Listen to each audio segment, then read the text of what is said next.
The job was simple: monitor the woman in room 6. She's been asleep for 42 days. I took the job because I needed quiet. I had just moved back into the city after a really bad year, breakup, job loss, a fire that took half of what I owned. I was couch surfing when I saw the listing. Overnight shift. Private sleep study. No experience necessary, just basic data entry and the ability to stay awake.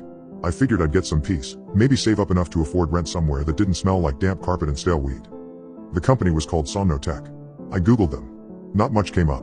One old article in a university medical journal talking about experimental treatments in chronic sleep disorder recovery, and a bare-bones website with a contact form. The building I was sent to looked more like an office for defunct insurance than a lab.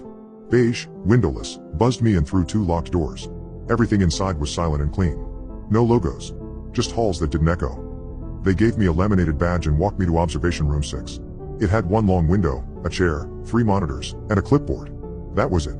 Beyond the glass, a white-walled room, padded corners, one hospital-style bed with a woman laying perfectly still on it. Wires across her scalp. Pulse oximeter. Blood pressure cuff. Breathing tubes. The usual. The kind of image you'd see in a medical drama. Her name was Marla. That's all they told me. She's not in a coma, the lead technician, Dr. Ellis, said. She's asleep. I asked how long. He said, 42 days. That was when I almost walked out. But the pay was too good, and I told myself it was harmless. Just keep a log. Note her REM cycles. Don't go in the room. They emphasized that. Over and over. Never enter the room. I asked what would happen if she woke up. Dr. Ellis paused for too long before he answered. That's not expected. That first night, nothing happened. She lay still, vitals normal. Every couple hours her eyes flickered beneath the lids.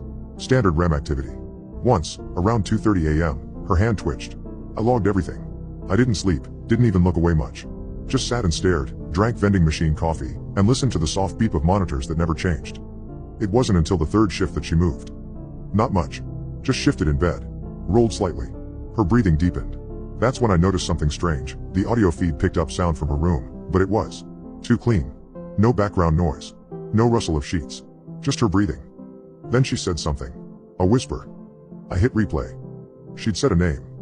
My name. My full name. No one else at Somnotech knew it. I'd used an alias on the application, something I did out of habit after a few years of gig jobs. But what she said, what she mouthed, was my real name. The one I haven't used since I left home. I showed the recording to Dr. Ellis. He watched it, twice, without expression. It's likely a coincidence, he said. The dreaming brain replays fragments of memory. She may have seen you on the way in. She's been asleep for 6 weeks. She's responding. That's good. Keep documenting. He walked out before I could ask anything else. The next few nights, I tried to convince myself it was nothing. I told myself it was a coincidence. That it didn't mean anything. But she kept saying it. Night after night. Just my name. Sometimes fast, sometimes slow. No sound, just the shape of it, over and over. Her mouth moving in that same rhythm. I stopped drinking the coffee. Started staying stone cold sober for every shift. On the 23rd day, everything changed. At exactly 3:07 a.m., Marla sat up in bed. Her eyes were still closed. She turned her head, slowly, toward the camera in the top corner of the ceiling. And then, without hesitation, she pointed at it. At me. I didn't move. Didn't breathe. Just stared as she pointed, waited 5 long seconds, then laid back down. I radioed it in. She's dreaming about you, the tech on call said. That means it's working. What's working? No response. When I arrived the next night, I was given a new form to sign. It was labeled Phase 2 Observation Protocol. Most of it was boilerplate NDA language, but 2 lines stuck out. Observer must not leave the premises until Phase 2 is complete. Observer must report all subjective experiences, including dreams, during or between shifts. They were asking me to log my own sleep. When I pointed out that I wasn't supposed to be sleeping on shift, the night tech said, "You'll understand soon." Marla began crying on day 31. At first, it was soft. Then sobs, raw, broken, painful. Her vitals didn't spike. Brain activity remained stable. But the sound of her grief came through the speaker like it was close. Not recorded. Not filtered. Like she was in the room with me. I started sleeping in 2-hour blocks. I couldn't stay awake anymore. My body was shutting down. And then the dreams came. First night, I'm standing in the hallway of the lab. Only it's longer.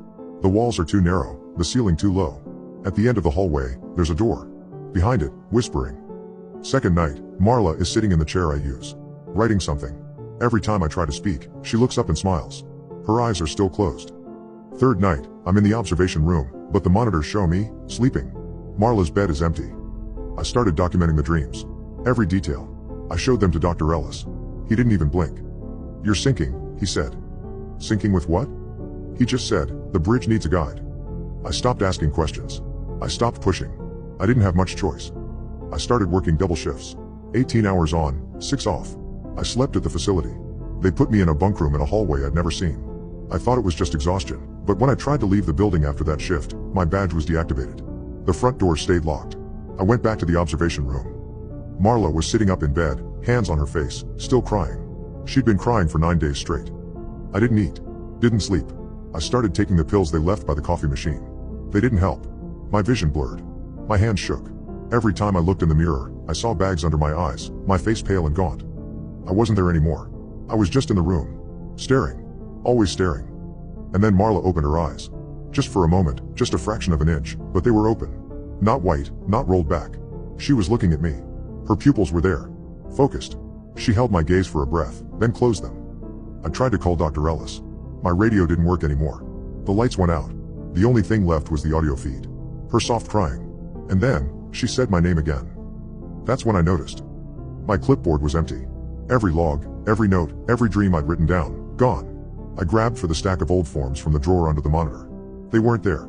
Not even the signature pages. Just hundreds of blank sheets. I looked up at the monitors. The leftmost screen was blank. I hadn't noticed it. Was it always like that? It was dark. No vitals. No video. Just a black screen with a single white label, my name. Marla pointed at it. The crying stopped. She stood up and walked to the window.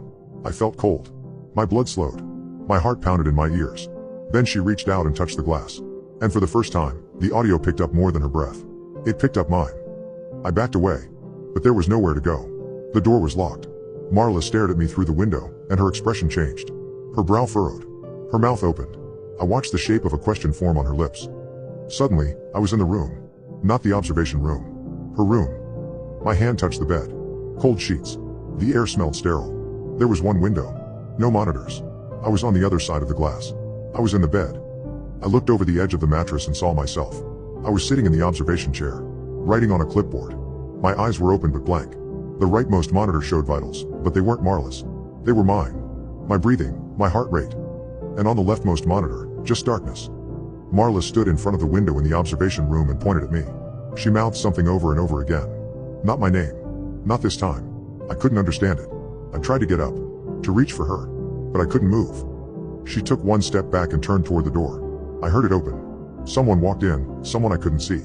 Marla said something else and then walked out. The audio feed stayed active. I heard footsteps. A new set of footsteps, heavier, slower, dragging. And then a new voice. It wasn't Marla's. It was mine. I tried to scream. The audio feed went dead. The next time I woke up, the observation room was dark. The silence was too deep. It felt like the building had been abandoned for years. I pulled the blanket off me. My legs were weak. My mouth tasted of copper. I stood up, slowly.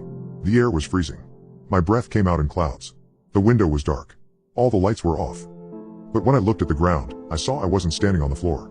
I was standing on glass. And on the other side, a new girl in the chair. Only, she wasn't looking up at me. She was looking at me, straight on, as if her world tilted at a different angle. As if she were seated upright in a room that existed sideways beneath mine. Her gaze didn't drift. Her neck didn't crane.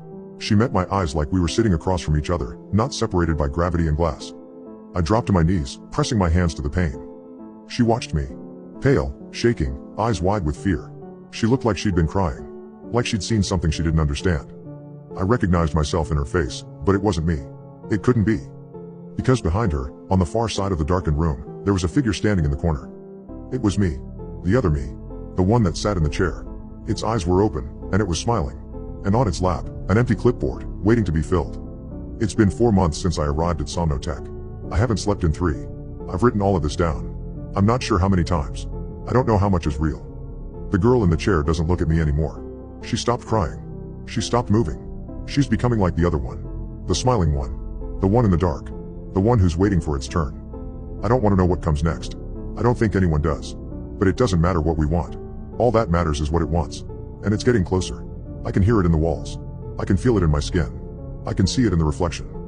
And once that happens, there's only one thing left. One final step. One last phase. This isn't a dream. It's not even a nightmare. It's the thing waiting after. And we're already in it. We're all already asleep. And we don't even know it yet.